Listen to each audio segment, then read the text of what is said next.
हमसे तो ये काम बना सकते यारो। राणा रंजीत जिंदाबाद।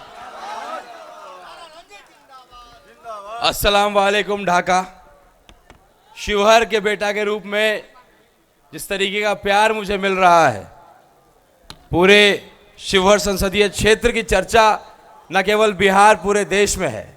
आपका बेटा जब नॉमिनेशन करने गया था, सर पे टोपी और माथे पे तिलक लगा करके गया था।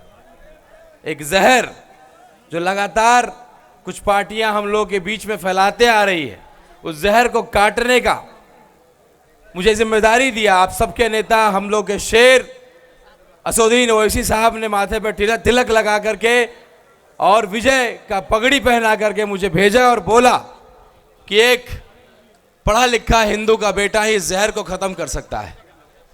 एक ऐसा व्यक्ति जो देश दुनिया देखा हो और धरातल को भी समझता हो। तो ये जवाबदेही मुझे मिला है और मैं चाहता हूं कि एक बार अगल बगल, चूंकि बाजार का इलाका है, जो सर्टिफिकेट बांटते फिरते हैं देशभक्ति का, हम भी अपनी देशभक्ति अपने अंदाज में देते हैं। जुनून वही है, शब्दों का भले फेर होगा। मैं बोलूंगा हिंदुस्तान, आप बोलेंगे जिंदाबाद। हिंदुस्तान, हिंदुस्तान, हिंदुस्तान। आप भले भारत माता की जय बोलते हैं, मैं हिंदुस्तान जिंदाबाद बोलता हूं। जुनून वही है, जज्बा वही है, देशभक्ति वही है।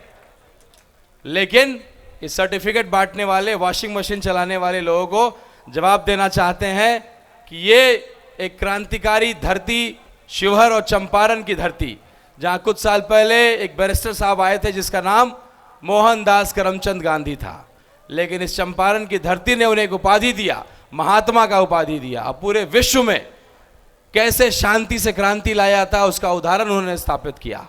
और दूसरे बैरिस्टर साहब जिनका नाम असदुद्दीन ओवैसी साहब है, आज इतना घबरा गई है सरकार।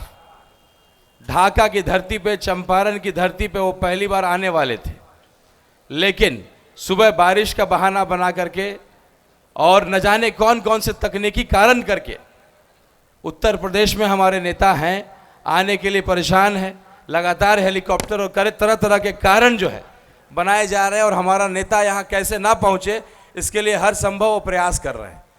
लेकिन जवाब जो है हम देंगे उनको। इस बार कितना रोकोगे, कब तक रोकोगे? एक अकेला शेर जिस तरीके से मोदी जी के आंख में आंख डाल करके लगातार लड़ता आया है, दूसरे शेर हमारे औरंगाबाद के सांसद, हमारे बड़े भाई इम्तियाज साहब, उनका साथ दे रहे हैं। और इस बार अगर आपका आशीर्वाद मिलता है तो किशनगंज से अख्तरुल इमाम साहब, जिनके नाम में ईमान है, लोगों ने इनको डिप्टी सीएम तक का पद देने का प्रयास किया। 5 विधायक को तोड़ने का प्रयास किया, 4 को तोड़ लिया, लेकिन 5वें हमारे अख्तरुल इमाम साहब, जिनको डिप्टी सीएम से लेकर के करोड़ों रुपए का ऑफर मिला, लेकिन जो ईमान का पक्का MIM का सिपाही, वो कभी नहीं टूट सकता है।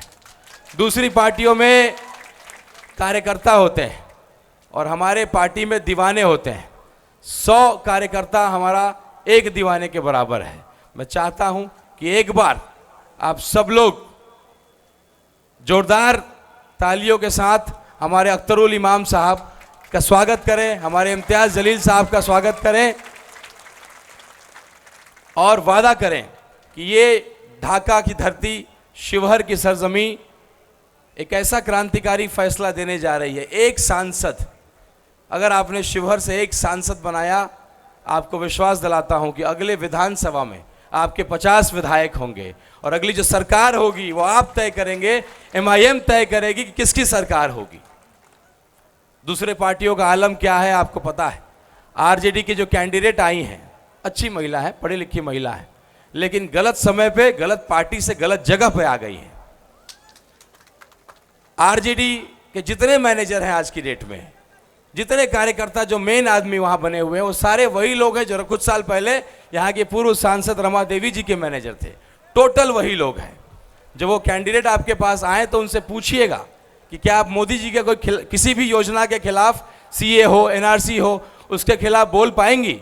नहीं बोल पाएंगी वो, क्योंकि सारा वोट जो है उनको RSS का कैडर दे रहा है, RSS के लोग दे रहे हैं, तो वो कभी मोदी के खिलाफ नहीं बोल सकती है। उनसे पूछिएगा। और आज हमारे मधुबन में एक सभा हुआ था तेजस्वी यादव जी का, उसमें एक मुसलमान नज़र नहीं आया उसके अंदर, केवल जो कार्यकर्ता है वही नज़र आए। ये जो खामोशी है, ये खामोशी 25 तारीख को बटन दबा करके जनता देगी। जिस तरीके से गुलामी के जो जंजीरें आप में जकड़ी हुई हैं, पहले आपके पास कोई वोट तक मांगने नहीं आता था, लेकिन MIM का कैंडिडेट जब यहाँ खड़ा हुआ है तो आपके पास RJD के लोग जा रहे हैं, आपकी खातिरदारी कर रहे हैं, आपका वोट मांग रहे हैं। और सबसे मज़ेदार बात ये हुई कि मधुबन की सभा में मैंने देखा कि मुसलमान के नेता जो तीसरे पंक्ति में बैठा करते थे, उनको तेजस्वी जी ने अपने बगल में बिठाया। एक तरफ आपके पूर्व विधायक जिनको पहले कुर्सी नहीं मिला, उसके चलते विवाद हुआ, उनको बगल में बिठाना पड़ा, और दूसरी तरफ हमारे शाहीन साहब बैठे हुए थे। तो ये ताकत जो है अब नज़र आया है, अब आपकी ताकत को उन्होंने महसूस किया है। इस बार अपनी ताकत को दिखाइए, अपनी गिनती को गिनाइए। मैं क्षत्रिय का धर्म निभाने निकला हूँ। एक क्षत्रिय का धर्म है कि अपनी मातृभूमि के मान सम्मान के लिए सर कटा लीजिए। मेरे पिताजी आपके सांसद रहे, आपके बीच रहे, उसके बाद लगातार कोई बाहरी आकर के यहाँ का सांसद बनते चला गया। शिवहर में उस सहरसा के विधायक साहब के क्या हालात हैं आपसे छिपा हुआ नहीं है। वो विधायक जी अपने क्षेत्र में वोट तक मांगने नहीं जा पाते हैं। उस पार्टी के जो नेता हैं वो तो ये तक नहीं बताना चाहते कि मैं किस पार्टी से लड़ रहा हूँ, उनका सिंबल क्या है, वो तो तीर छाप का नाम तक नहीं लेना चाहते हैं।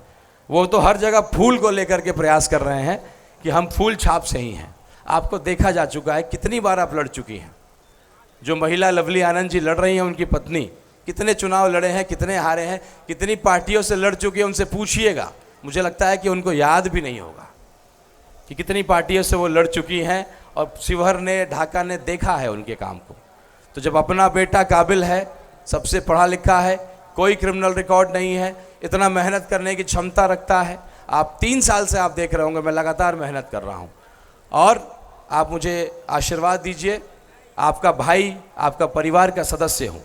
बाकी जितने भी लोग हैं बाहर के लोग हैं, होटल में कमरा लेकर के रह रहे हैं। 25 तारीख को चुनाव खत्म होगा, होटल का पेमेंट होगा, सहरसा सोनबरसा चले जाएंगे। आप ढूंढते रह जाइएगा, और ना उनका घर मिलेगा ना उनका पता मिलेगा। मैं आपके बगल का हूँ, आपने मेरा घर भी देखा है, मेरे पिताजी का काम भी देखा है। मेरे संस्कार, मेरे अंदर जो खून है, मेरे पिताजी के रगों का खून है, उनके अधूरे काम को करने निकला हूँ। और मुझे पूरा विश्वास है आपका साथ मुझे मिल रहा है, मिलेगा, और आपका बेटा, आपका भाई, आपका परिवार का सदस्य के रूप में आपके हर सुख दुख में खड़ा रहूँगा। एक कोरा कागज हूँ, आपका भाई हूँ, मुझे मौका दीजिए। और आपको आश्वस्त करता हूँ कि आपका भाई के रूप में, आपका MP बनने के बाद भी आपके भाई के रूप में आपके बीच में रहूँगा। उसी शिद्दत से, जिस तरीके से पिछले 3 साल से मेहनत कर रहा हूँ, उसी शिद्दत से मैं मेहनत करूँगा। एक छोटी सी बात कह के अपनी बात को ख़त्म करता हूँ कि जिस तरीके से एक छोटा सा हाथी जब उसको सिक्कड़ से बांध दिया जाता है, वो तोड़ने का प्रयास करता है, लेकिन छोटा होता है वो हाथी, उसको नहीं तोड़ पाता है। उसके जहन में ये बात चली जाती कि सिक्कड़ बहुत मजबूत है, मैं तोड़ नहीं पाऊँगा।